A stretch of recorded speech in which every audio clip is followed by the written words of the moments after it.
Hey everyone, welcome to another stream on my channel, but more importantly, another defeat. 2 games in 2, and we couldn't hold it together. Another defeat, our first game at the Emirates, and this game was an absolute shambles. But these are my guests today, and right before I introduce them, let me run the intro.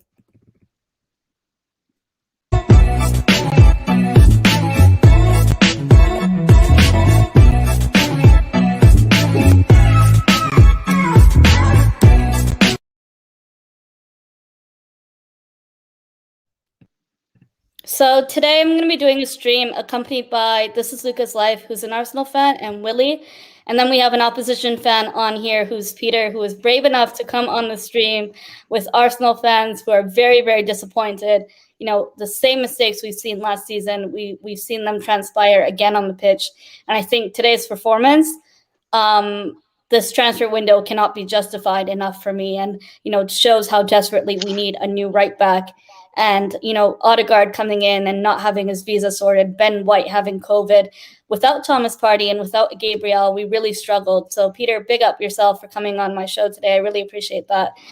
Big up, Willie. I know you guys have a new podcast coming through. So if you guys want to let people know about that before we start the show, that'd be great. Yes, actually. So it's called the Football Not Soccer Podcast by myself and William. Thank you for having me on, by the way, Melina. I'm just changing my @ here in my little box to the @ where you can find us over there. So yes, people, we are doing this. And it's going to be our first recording tomorrow. We're going to sort of discuss Premier League in general. I'm just checking to make sure that I didn't spell my own @ wrong. So it's going to be more Premier League focused content. Will is an Arsenal fan, as you guys would probably know or guess by that Avi. I support the current champions of Europe, so as you guys can tell, I'm not as depressed as the rest of you. I'm not an Arsenal fan, bro. I'm actually a Juventus fan. Willie, oh my days. Fair enough. But yes, so that is the correct @ follow us there on the Twitter. We will just get in touch with us if you want. Episodes will be dropping Wednesday night US time, so translate that to whatever time zone you live in. But yeah, so we should be coming to your nearest podcast app very soon. But thank you, Melina, for having me on. And big up to all of you. Big up everyone in the chat. Thank you for tuning in. And if you guys haven't already left a like on this video, do make sure to like the stream and subscribe to my channel if you haven't already. I did recently reach 2,000 subscribers. And if you guys want to join the growing community, do feel free to take part. Going into this game today, I wasn't confident at all. Peter, you saw our game against Brentford and you knew how awful we played. Luca and Willie, I know you guys saw it as well. We're seeing the same mistakes from last season in terms of a lack of creativity in that midfield, but more so our defensive back line is a shambles. And that's a shambles we worked with last season, and we thought this whole cash investment into the transfer window and a so-called major overhaul was going to fix that. And I think it's actually getting worse. We've been the club that spent the most this transfer window so far, and I don't think we've improved the key areas that we need. And, Odegaard is a good signing, but I don't think Odegaard's going to come here and fix the whole creativity issues that we have in our squad. Ben White getting COVID, yes, is something we couldn't help. But Pablo Mari got put in a spliff by Lukaku today.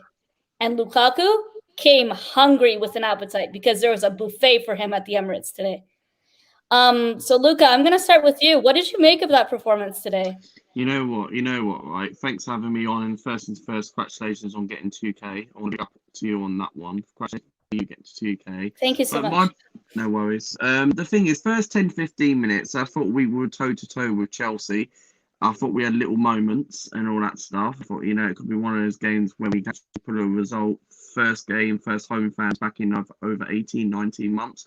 But after that, it was just the same old mistakes. Literally, what was Pablo Mari doing on the first goal? Like, I actually rated Mari a couple of seasons ago. I thought he was actually going to be all right. But he's been rubbish. And the performance, it's the same old. And I'm not being funny, right? But Chelsea destroyed us. Ever since the first goal went in, the game was dead. We never had any chances to put it back into the game. Chelsea kept dominating. They kept swinging balls. And the only thing, what I take positive out of today, was that they only scored 2 goals. They could have easily won 6-0 today. Yeah. Okay, they could have done. They could have done. But they thought to themselves, right, let's not concede. Let's not let Arsenal concede any more goals. We'll make their goal difference not too high. But it's not good enough. Okay, Josh Kroenke was at the club, right? Josh Kroenke was at the game. What did he do? Nothing. He doesn't give anything to Arsenal. He doesn't give no shit or nothing. He doesn't care, because we've gone from top 4 to top 6 to top 8 with all different managers we've had since Arsene Wenger's left, and now we're going to be relegation FC, mid-table crisis. Okay, we're the most football club. We have spent 129 million, right, on bang players, right? Ramsdale, right? I'm not going to get into Ramsdale, but I think he's a very disappointing signing, in my opinion. You've had loads of any other goalkeeper choices. You could have got Sam Johnson, Onana, Neto, Navas. You could have got those type of signings. But you go out and waste 30 million on a goalkeeper who's been relegated with 4 clubs. Shocking. Absolutely. And then Ben White comes in. I'm not going to get too critical on Ben White, but you go out and pay 50 million on a defender who comes in. Just got found out yesterday that he had COVID.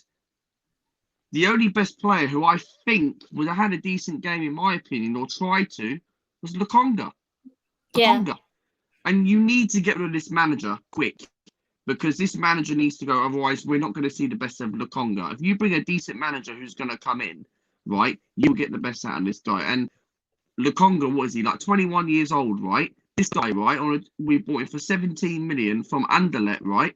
This guy's putting decent performances so far, and he's been our best player. He was our best player on the pitch. Sorry, moving on to Lukonga, I just want to get into the actual analysis of the game, Luca. And I agree with you.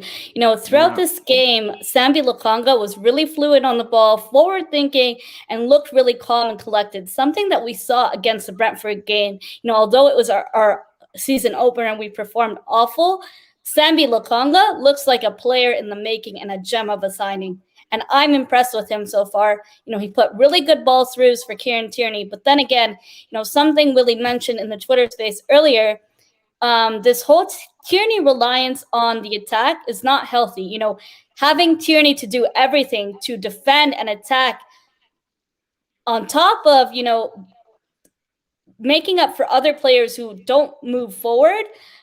Is Arteta ever going to change that? You know, we know that our attack is so predictable and one-dimensional. When is this ever going to be changed? You know, we were playing against Chelsea that weren't even in full force against us with their stronger squad, considering Hakim Ziyech was on the bench, N'Golo Kante was on the bench, Pulisic was out. And it felt like watching a training match. You know, in that first 8 minutes, we dominated the game. We were toe-to-toe with Chelsea, as you said. But later on, we fell off. And on that left-hand side, Chelsea really took advantage of that. And Lukaku and Reece James, they knew what they were doing to get the ball through easily and bully our defense. Now, Willie, I'm going to go to you, and I want to hear more of, you know, what did you think of this whole Tierney reliance on the attack? Do you think it's healthy? It's not healthy? You know, what did you make of that so far? And going on to that first goal by Romelu Lukaku on his debut, Pablo Mari, was he at fault for that? Because I say 100% he was at fault for that. He fell down and looked like he wasn't even fouled, and it just looked like he just is not up to par with Premier League standards, and he's too slow, something that we saw against the Brentford game, and he was just awful. And Lukaku, rightfully so, bullied him on that pitch today. It was embarrassing to watch. Hey, what's up? How you guys doing? I'm good, bro. Hey, thank you for coming on today, Willie. Yeah, I appreciate you having me. So, to be honest with you, it's that's just Arteta's tactic. Like, in the end of the day, we've seen this day in, day out. The number one thing he wants to do is give the ball to Tierney, close your eyes, and pray that he hits a ball in and someone gets a head or a foot on it, which is pretty bad. You know, like that's not okay. Like, that's how we get found out. You know, like today the tactic itself were all messed up because Arteta, he tried to run a 4-back against a really experienced manager who runs a 3-back. If you want to actually be able to play the 4-back against a 3-back like that, you're going to have to outpossess them. You're going to have to outplay them. You're going to have to be able to know how to move the ball properly and appropriately. but we can't do that because what's our number one go to? Tierney, please make sure it goes in. And that's just that, it's bad. Like, it's not good. It's so bad that we're relying on Tierney so much for him to be able to just be our main creator. Like, we have different players that we could try to get this done with, but Arteta just goes back to the whole Arteta thing. His tactics are flawed. The way he looks at this game is flawed. His vision regarding how to score goals is flawed. Like think about it. We've had Balogun, Martinelli, and Alba playing at number 9 already. None of them three were able to even get more than 3 to 4 touches per game. It's like these guys can't even touch the ball, and that goes back again to why is this going on? Because instead of the ball going from Xhaka to Emil Smith Rowe to number 10 to the striker, what it does, it goes to Xhaka back to Tierney. And it's just a consistent thing. It's just in and out every single day. It's the same thing. It's to the point where now teams already know, hey, just mark Tierney, make sure he doesn't overlap, and you're good to go. And when teams do that to us, like, we just completely we're done. Like, it just doesn't work for us. And real quick, I want to touch base on that the first goal, Lukaku goal, how you said. I think that goal itself was, I think it was Pablo Mari's fault. He got bullied. Lukaku completely bullied him. Mari tried to get a foul, which, like, you're dumb. Like, why are you gonna try to outmuscle Lukaku, bro? Like, that's the one thing he did all game. He tried to outmuscle Lukaku. Like, you can't do that. Lukaku wins 9 out of 10 of his physical battles. He misses that one rare one, which is completely rare. And that goal right there, Xhaka shifted inwards too much, which he ended up got caught in no man's land. And again, it was literally Pablo Mari was chasing Lukaku, which caused a big gap that Tierney had to cover, which let Reece be able to overlap. And Pablo Mari getting clapped by Lukaku left him alone for a goal. And it was just awful. Like, today's game was just really, really bad. Makes me sad to see our team where it's at right now. We're on a complete decline. I'm honestly gonna be really shocked if we even manage to be able to get anywhere between top 8, even top 6 alone. Going on to face Man City, away, I don't see us getting a point, and it's become really concerning. It's actually gotten worse. Today's game, Saka was not defending. As much as I love and advocate for Saka, he was exposing Kieran Tierney, allowing Lukaku to get through easily, and again, bully our defense. But then again, is Tierney really to blame for that when Tierney is supposed to cover our left back, cover the center back, and at the same time, because we're so worried about Lukaku dominating us, there was no sense of urgency going on from that transition from our defense to the attack. And Sahal, I want to welcome you to the stream. And Lisa, I want to welcome you to the stream. Sahal, I want to hear what you have to say for that second goal. Now, I know there was a moment where Saka was fouled by Reece James. Now, do you guys feel that was a penalty that was supposed to be given? Or do you feel the right call was made? Well, last year, yeah, it probably would have been a penalty. But this year, I think they made the rule different again. So I'm not really going to complain, and I really don't care. We got outclassed, outmatched, out everything. We look like I've been telling people for time, we look like a promoted side out there. We clueless. We don't know what to do. I watched Brighton. I watched Brentford. And honestly, those two teams look better than us. People, we need to wake up to the situation what it is, yeah? I rather watch Brighton for the entire season than watch Arsenal because we can't pass. We can't pass to the midfield. We can't pass from the back. We can't shoot. We can't score. We can't defend. What can we do? And you just realize to yourself for a minute, yo, that's like relegation team where you can't find one positive thing about the club. What is the one positive thing I can say to you? Yo, this guy's gonna save us. Oba's gonna save us, for example. Oba is not being the same guy for about 2 seasons now. Yeah. And I don't think we're That is getting not- the Aubameyang back from 2018. We're not getting back. From No way. 18-19 season. No way. I'm way. really So concerned with what's going on with Aubameyang, and we're paying really high wages for Aubameyang. And look at Chelsea; they just got Lukaku back, and look how strong they were doing. And Chelsea wasn't even playing their stronger team, Sahal. I mean, it's such a bad. This year might be the worst year, guys. Strap in for a long season. I don't know what the board is gonna do, the ownership group going to do, to be honest. But I think the issues at this club is much bigger, as I've been telling people for day one. As long as the Cronkies are in charge, we won't go anywhere. It's not about money. I never said about money. It's the way they run us. They run us like a They just run us so badly, it's unbelievable. They don't care about us. They don't know what's going on. They put in people in charge that are incompetent. And what do you expect to happen? Like once if we get relegated soon, and it look at the trajectory. Without Wenger, we've been going down. Without Wenger, I was never Wenger out for this particular reason. That particular reason, because I already knew for day one, Wenger was keeping this ship afloat. Now we need to find a new captain of the ship to keep us afloat. But that's what we're gonna be doing, though. If the club gets a world-class manager, the only thing we're going to be doing is keeping the ship afloat. That's about it. We're not challenging for no league, no Champions League, no FA. We'll be lucky for an FA Cup. That's why I've been telling people, be happy with the FA Cup, because that's the only trophy we're ever going to see with the Cronkies in charge, because they hire people that are absolute idiots at the club. Arteta, Edu, Vinay, the three, the dumb, and even dumber somehow, right? Like, I don't know what to say anymore. I'm tired of the situation, and I don't know what to do, man. I'm just depressed out here, I man. just want to bring Lisa into the stream. Lisa, big up yourself.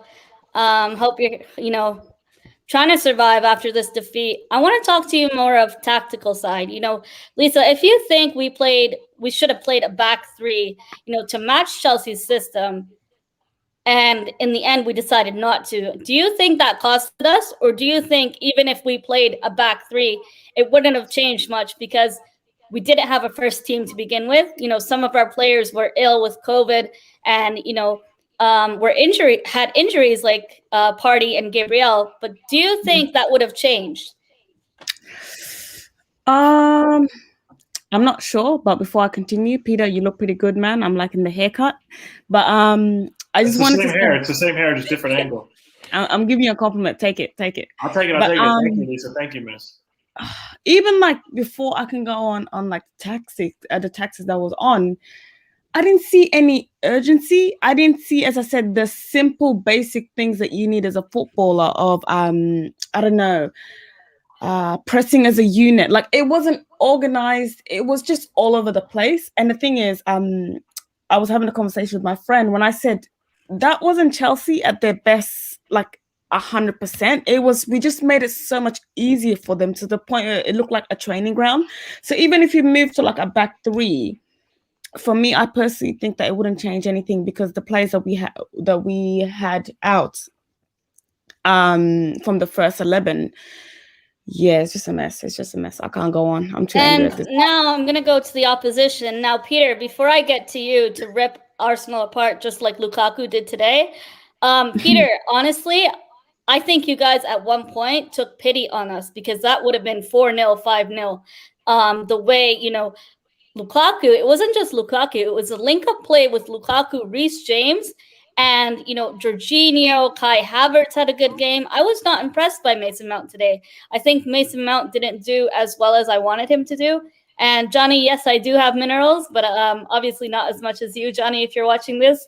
No Money Mace slander, but I think Mason Mount didn't have a good game. Now, N'Golo Kante, he did come off the bench, and we know he injured himself in training. Now, moving forward to your game with Liverpool next, I think you guys are looking sharp.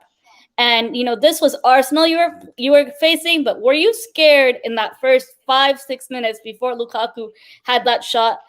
Did you think, this is Arsenal, we should be ripping them apart, until you saw, how you guys easily bullied our defense and how narrow our defense was exposed today? The reality is, you guys don't really have proven goal scorers outside of Aubameyang and Lacazette who can score in bunches in senior men's football. So without them playing, I didn't think you were going to score bar an outrageous mistake. So for me, I was like, yeah, they're playing well. They're in front of fans, like in the first 10, 15 minutes. Like, they have the adrenaline rush. Like, I get it. It's normal.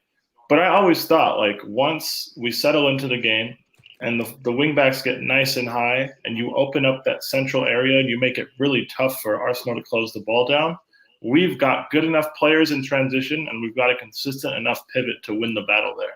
And once that happened and we started pinning Arsenal in, because that's another thing as well. Arsenal, you don't really have a big guy to hit the ball up to and hold up the play. You're getting pinned in because you have Martinelli, who's 5'8". He's not going to win aerials, right? If you can't play through us, you are not getting up the pitch, and you're not sustaining being up there. So for Arsenal, it was like bringing a knife to a gunfight. To be honest, for Chelsea today, we played like a 7 out of 10 game. Once it went 2-0, everybody was just like, all right, well, no one get hurt. Get Conte some minutes because we're going to Anfield next week. Today was great. It was fun to watch the first half. But the second half, I was sitting on a watch-along. I was bored out of my mind. But I knew I was going to be. It was really like at a state where Arsenal had to kind of force the issue. You're leaving gaps at the back. If we catch you on the break, awesome. Leno made a fantastic save for Lukaku's header. That would have been 3-0. Yeah, I guess you could argue Saka should have had a PK, but if the ref didn't call it on the first glance, he's not going to go to VAR and overturn it for that. Like, they've raised the floor for what's considered a PK relative to last season. So personally, I thought it was going to be, but with him not calling it, I wasn't surprised that he didn't reverse his decision. So I guess if you want to be hypercritical, yes, Arsenal could have got a PK, but do I think we still would have won? Yes. Because I just don't think you had enough in either box. And that's not even me getting on to the physical mismatch that Lukaku was and Arsenal center backs. Even if Ben White was fit, he doesn't match up against the Lukaku either. Would it have looked as bad? Probably not. But I still think he would have been just as effective. Like, you were really outmatched. And with the wingbacks getting nice and high and doubling up on Tierney's side, there's only so much he can do. It looked bad because Arteta didn't adjust. I agree. But in his defense, just with what you guys had available, I think Arsenal could have fought better today and been more resilient defensively. But it looked like Arteta was caught between two minds. He wanted to play his usual attempt at silky football, but he should have just humbled himself and set up Arsenal as a hard-to-beat unit and been more reactive than he was, because he was just leaving the space open on the break, even at 1-0. He was begging to get caught. We could have caught you guys more.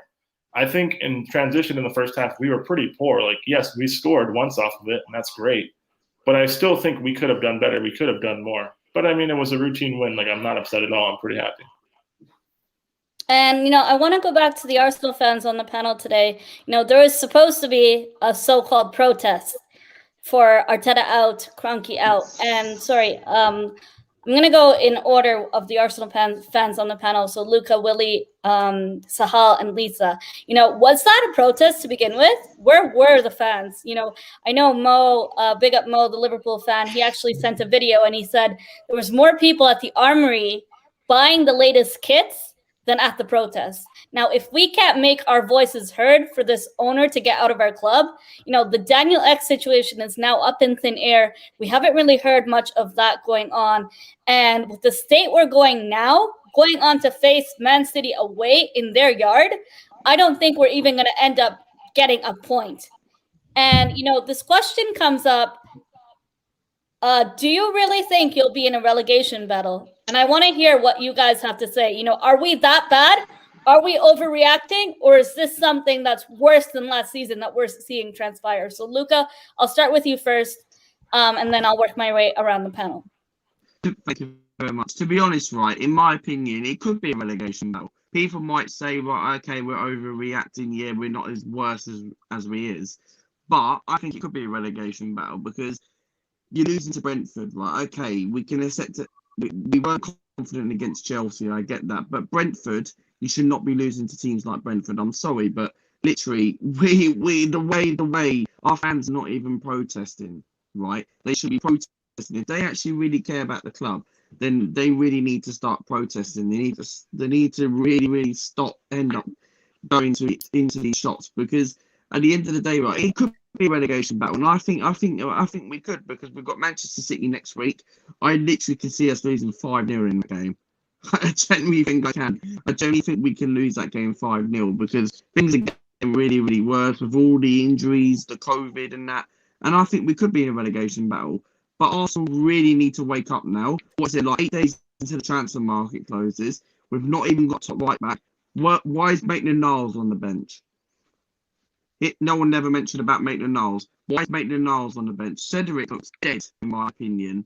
And I don't know whether maybe he's on low on confidence because Arteta's been been playing Callum Chambers, but Maitland-Niles, right, should be playing. Like, literally, we bring in Odegaard. I personally don't think he's a good sign, in my opinion, but I will back him anyway. But we are in a relegation battle. We've got Manchester City, Norwich ain't going to be easy, and we're going to that. We probably will bring in one player in, but it'll probably be a panic buy. So it's really, really worrying times as an Arsenal fan, and we need to get this manager out of this football club, and we need to get someone in because who wants to come to Arsenal right now if we're going to finish mid-table this season? Who wants to come? Who is there available? There's seriously no one. People saying that we should get Antonio Conte. He ain't going to come. Why would he want to come to Arsenal? Keep in mind, Conte is a manager that you need to give him what he demands. And the Kroenkes are a club that, an owner that likes to hide behind the manager.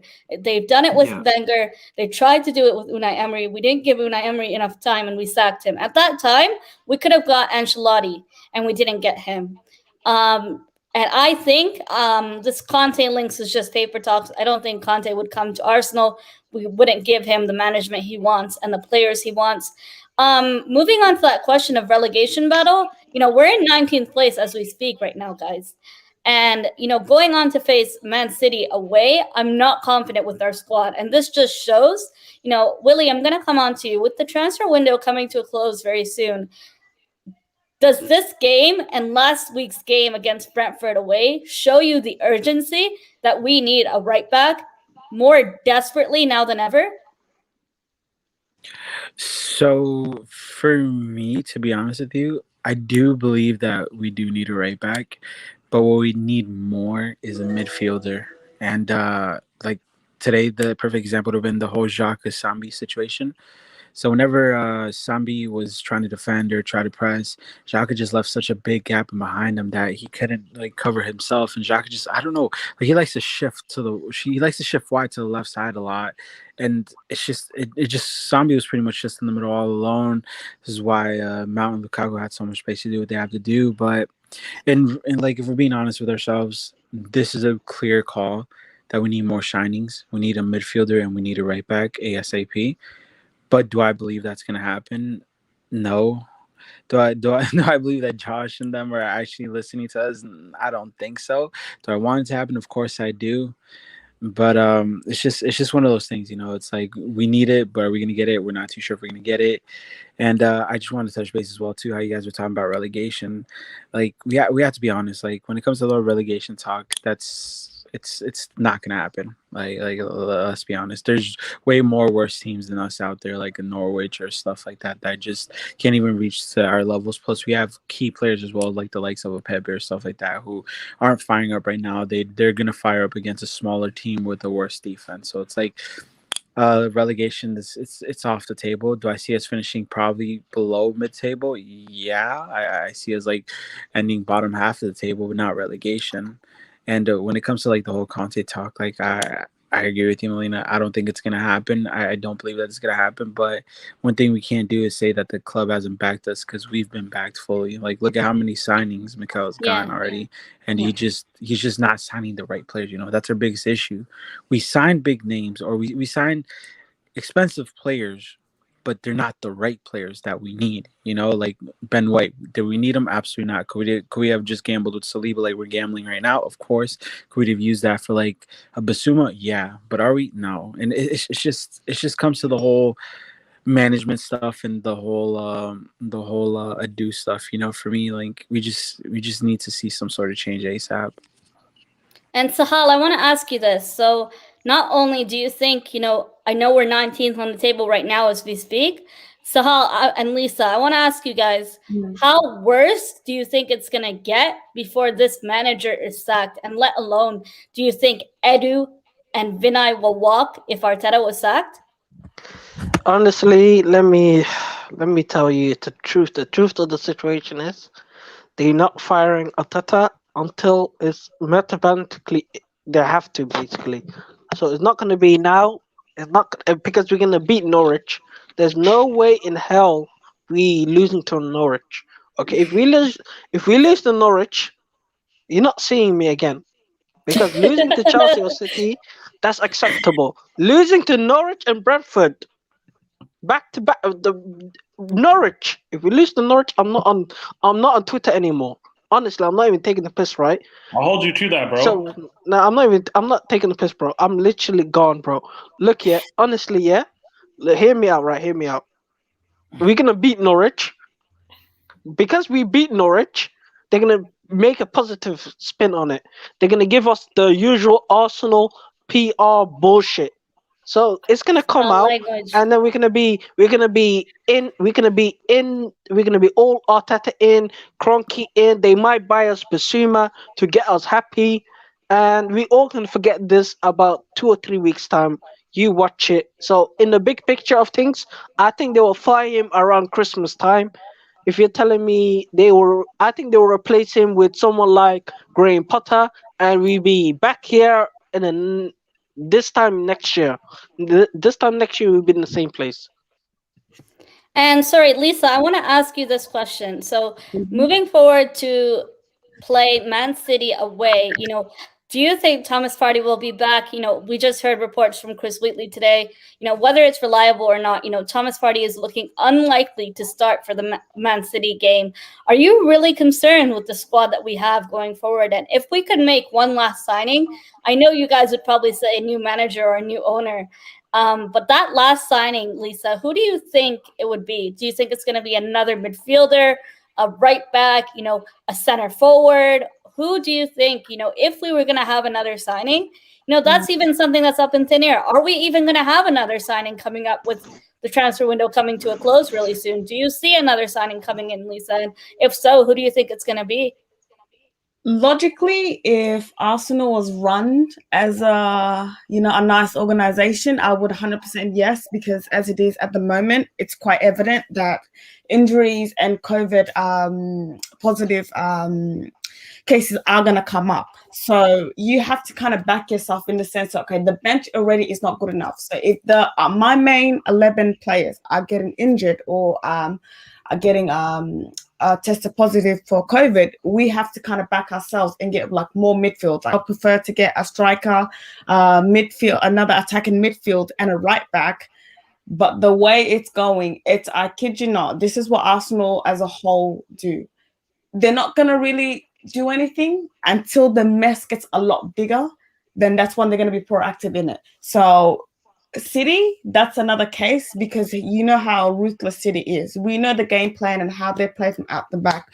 So it don't matter if we bring them kids or the first 11.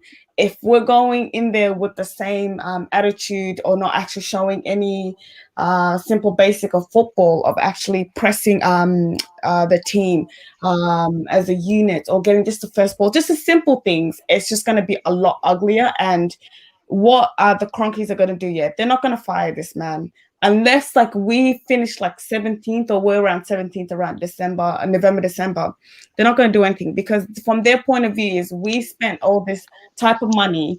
Yes, we're not ready as now. We can't compete because the team ahead of us are just too far. The gap is too big. So we're here saving money for the future, because I know for a fact like these are guys that we bought within like a year or two. They're going to click and we're going to start competing. That's their the thought of mine at the moment. So guys, I'm just gonna stay strapped in. If you believe in God or Allah, it's time to pray. Bring your Bible out. That's all. That's the best advice I can give you, bro. Lisa, I love you. And Peter, I want to get to you, as a rival. Well, it's no longer a rival to you. It's literally like a field day for you guys, like a training session. Unnecessary. No, but Lisa, that's the sad reality of the state of our club right now. And I'm going to start with Peter as the opposition fan on the panel here, who, much deserving success, winning the Champions League, winning the Super Cup. And look at us, we're struggling, and we're struggling worse more than ever before. I just want to ask Peter's take. Where do you see Arsenal finishing at the end of the season? Do you think that, we're going to end up doing something like last season where we're bottom of the table, 15th, 16th, just like last season, and then in the end we finish 8th or 9th again? Or do you think it's going to get really worse?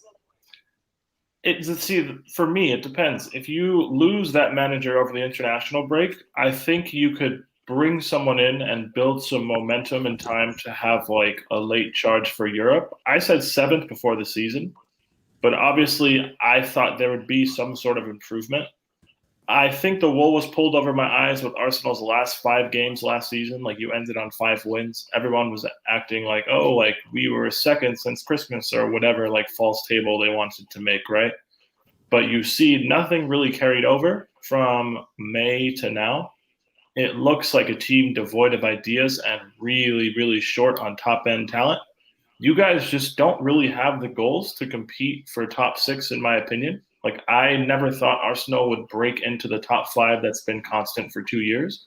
And I don't see Arsenal finishing above Spurs either, especially if Kane is stuck there, just because I don't think you have the goals to do so, right? Obviously, if Aubameyang finds the fountain of youth, maybe.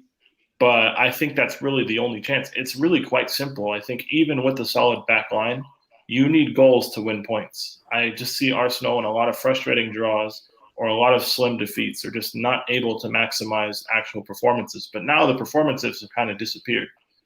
But like, if Arteta stays, say he's your 12th, 13th in December, I don't think you're making Europe. But you'll be somewhere between 7th and 9th, I would say. Somewhere around there. Okay, so 7th to 9th. So, Luca, before I ask you, where do you think we're going to finish? I want you to keep this in mind, whether it's going to make a difference or not. We're only playing 1 game a week, right? And Arteta has got his players that he wanted. He wanted Benny Blanco, he got him. He wanted Odegaard, he got him.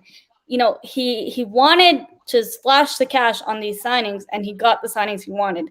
He's getting back from the owners financially. What's going to be the excuse moving forward? We gave him the preseason that he didn't have last season. Where do you see Arsenal finishing at the end of the season? You know what, right? The way we are as a club, right? I genuinely think if things are going to get worse right now, because we had this situation over the Christmas period. Like, last season, we won our first 2 opening games, right? And this season, we've lost our 2 opening games. 15th, 16th, we were 4 points lost on relegation. And then last year, when we beat Chelsea on Boxing Day last year, that's when we turned it around, and then we lost a few games, and then we finished 6 points off the top 4. I genuinely think if things are going to carry on the way it is now, I think we'll finish 15th. I think things are going to get worse, and I'm being serious here. 15th. 15th place. I don't think we'll get relegated. I don't think we'll get relegated. I think we've got enough to stay up, but I think finish around 15th. I genuinely think we will, but with Odegaard coming in and Aaron Ramsdale, they're not signings who are not going to take us to the level. These are backup players. And do I think Arsenal will get anyone in the transfer market? Well, no, I don't. I don't think so. But realistically, if you have a look at it, we need a right back, we need an attacking midfielder, we need a striker. People say that we're not scoring goals. I get that. But I think it's more of the creativity. There's no link-up play whatsoever. There's no creativity. Because if you look at it, right, Aubameyang's been on crap form recently. I'm starting to lose patience on him. But say if we didn't bring an Odegaard in, say if we got someone like a Hossam or War, because he got an assist yesterday for Leon, yeah? And if we would have got someone in like that, or a James Maddison, who knows what would have happened? Maybe we would have been linked up in creativity, but we needed someone like that. I'm not saying Odegaard's not all that, but he's not the answer. We needed someone like a James Maddison who was going to come in, but I know we're not going to be able to attract someone like that. But I can't see us getting anyone in because striker-wise, we missed out on Tammy Abraham. And I generally think, in my opinion, I know a lot of people don't rate Tammy Abraham, but would you have kind of took Abraham on the loan deal? Because we need goals. And Willie, where do you think Arsenal will end up finishing at the end of the season? Do you think above 8th place, a lot below 8th place? Where do you see us finishing at the end of the season? And, I'll be straight up. I think it's going to be dark days ahead for us. Although we're playing 1 game a week, our strikers aren't turning up. And I'm starting to lose patience with the Aubameyang. Is it a purple patch or is it, I don't know what's going on. He's been unlucky, malaria and then COVID. Back-to-back, situations going on that's really concerning. But is he going to find his form again, Willie? So for me, the whole Aubameyang situation is very concerning on my end because I want him to prove us wrong. I really want him to prove us wrong. I really want him to just come out and just start banging goals left and right. but the way it's looking right now, it looks like he's just honestly on a decline right now. But I'm praying that he does prove us wrong. I'm praying that this isn't decline. It's just a little rough patch, especially with the whole malaria and COVID thing. But for me, we really need an attacker right now. We really need a goal scoring threat because it's kind of like what Peter says. The defense can't win you a league. We need goals to be scored, and at this moment right now, Lacazette, it looks like he's leaving. Balogun hasn't been able to do anything. Martinelli hasn't been able to do anything. We have a Bami right now. He has to be like our number one guy, goal scoring threat at the moment. And for me, I generally do believe we're gonna finish below. I want to say, if things stay the same and we keep Arteta, I do believe we're gonna finish below 12th place. But if we do sack him, I believe we'll manage to somehow be able to crack like somewhere in the top 10.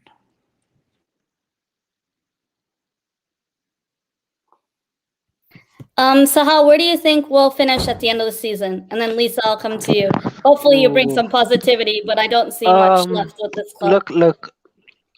If depends how long Arteta stays. To be honest with you, I think Arteta will stay here for a while, so we'll be lucky to get top 10. Wow. So that's the honest truth, because I don't think these guys.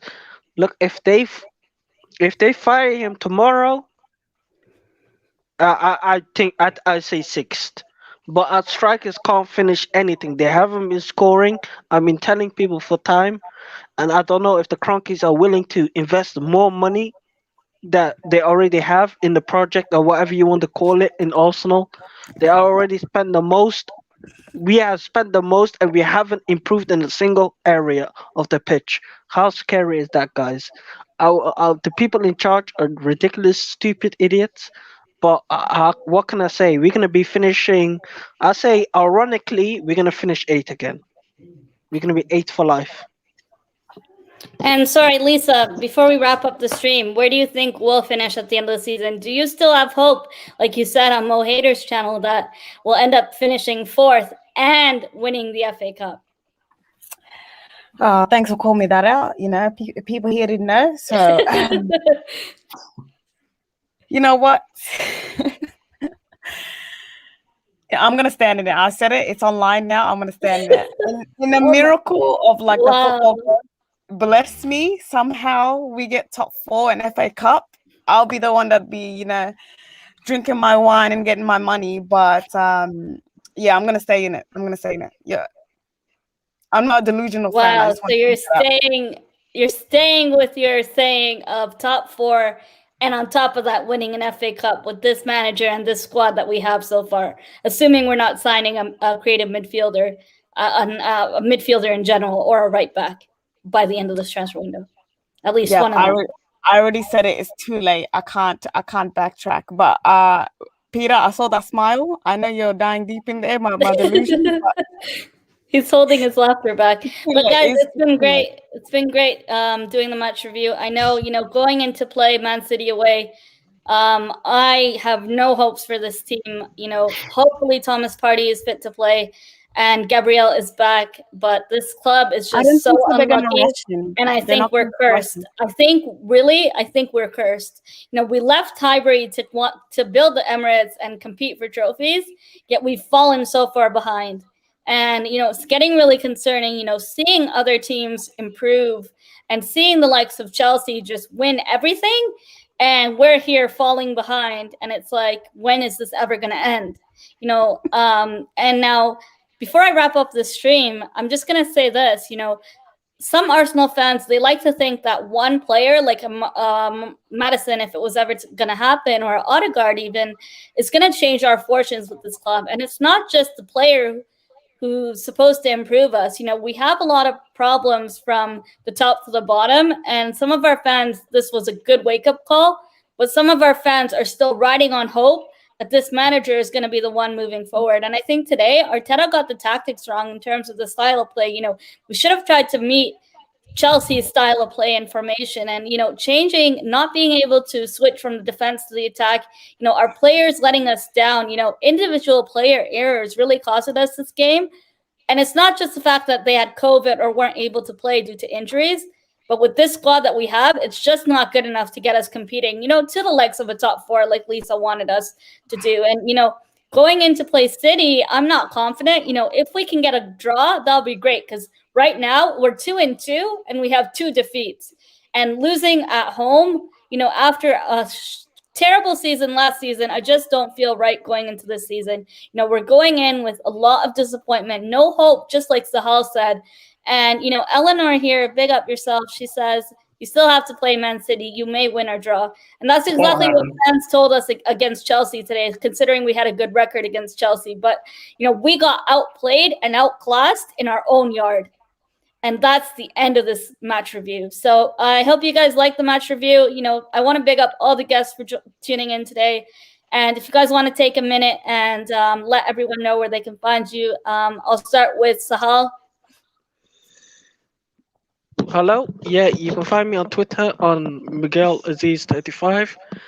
You can find my host spaces on Arsenal usually, and you can join us for Depression for the entire season. So you can find me on Miguel Aziz 35 on Twitter. And Lisa, where can everyone find you, girl? You can find me at Twitter in my last name Lua, then Lisa1.